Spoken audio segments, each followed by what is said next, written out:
Well, welcome to the 700 Club. President Trump is promising to be a strong defender of religious liberty. He says that our freedoms come from God, including freedom of religion and freedom of worship. The president is promising to make a change in the tax code that would allow churches to have more freedom of political speech. White House correspondent Jennifer Wishon brings us the story from Washington. I was sworn in on the very Bible from which my mother would teach us as young children. And that faith lives on in my heart every single day. Personal remarks from the nation's 45th president about his Christian faith.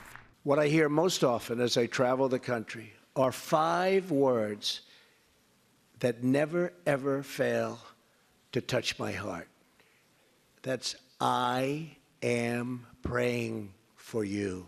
He told thousands gathered for the annual National Prayer Breakfast that money isn't what defines success. So easily we forget this, that the quality of our lives is not defined by our material success, but by our spiritual success. I will tell you that, and I tell you that from somebody that has had material success. And he says Americans' freedoms come from God, not man. Among those freedoms is the right to worship according to our own beliefs. That is why I will get rid of and totally destroy the Johnson Amendment and allow our representatives of faith to speak freely and without fear of retribution. I will do that, remember. The Johnson Amendment is a tax regulation that prevents nonprofit organizations, including churches, from supporting or opposing political candidates of their choice.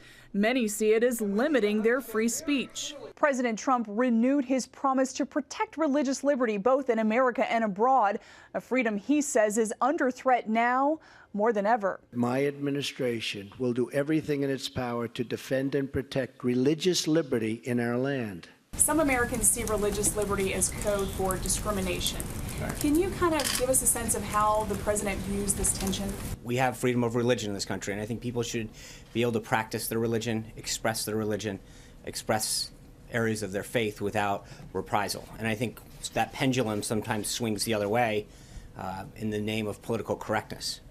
And I think the president and the vice president both understand that one of the things that makes our country and this democracy so great is our ability to express our religion, to believe in faith, to express it, and to live by it. And that's where I think the important part is, whether it's a small business owner or an employee who wants to have some degree of expression of faith at the company. And too often those voices get pushed out in the name of political correctness. The text of a possible executive order on religious liberty was leaked before the prayer breakfast, but Spicer says there are no immediate plans for any such executive actions. We must never, ever stop asking God for the wisdom to serve the public according to his will. Jennifer Wishon, CBN News, Washington. It's a remarkable change. What a difference a new administration is making. Just a few months ago, the Presidential Commission on Civil Rights was singling out Christianity for repression in the name of civil rights, and to have it completely flipped to say, no, we respect matters of conscience. We want all Americans to be able to worship, to express their views, without any fear of reprisal. What a wonderful change. Well, in other news, the Trump administration is getting ready to put new sanctions on Iran. John Jessup has that story from our CBN News Bureau in Washington. John?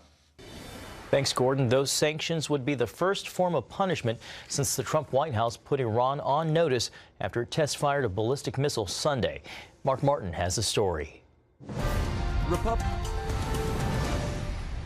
Republican and Democratic senators have let the Trump administration know about their concerns about Iran. 20 senators said in a letter they want President Donald Trump to hold Iran accountable. The president says he agrees and is considering all options, including military action. Nothing is off the table. The option front and center, though, is imposing new sanctions against Iran. The White House first sounded a warning earlier this week. As of today, we are officially putting Iran on notice. That after Iran test-fired another ballistic missile and engaged in other provoking actions, which include approaching U.S. warships at high speeds. Iran continues to threaten U.S. friends and allies in the region. Iranian leaders responded by saying they do not have to get permission to defend themselves. And U.S. Ambassador to the United Nations Nikki Haley this week called the missile launch absolutely unacceptable. What we are hearing from Iran is that they are being naive, saying we have no intention of attacking any country. I will tell the people across the world that is something we should be alarmed about. The United States is not naive. We are not going to stand by. You will see us call them out as we said we would, and you're also going to see us act accordingly. Mark Martin, CBN News. Thanks, Mark. Well, China is beginning its new year, and for the first time, the nation is embracing a new way to celebrate the holiday with a musical about the biblical story of Ruth performed across the Asian nation. As Gary Lane explains, Christian artists are hoping the play can deliver the message of Jesus to a new audience. This is a performance that has never been seen before in China. During the Chinese New Year holidays, theater goers are experiencing the biblical story of Ruth on national stages.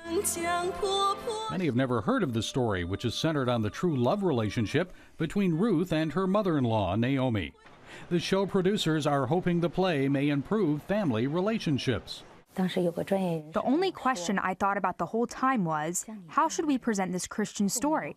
I knew many broken Chinese families need to know the story. The conflicts among family members in China are greater than ever. This could be the chance to heal some of the broken relationships.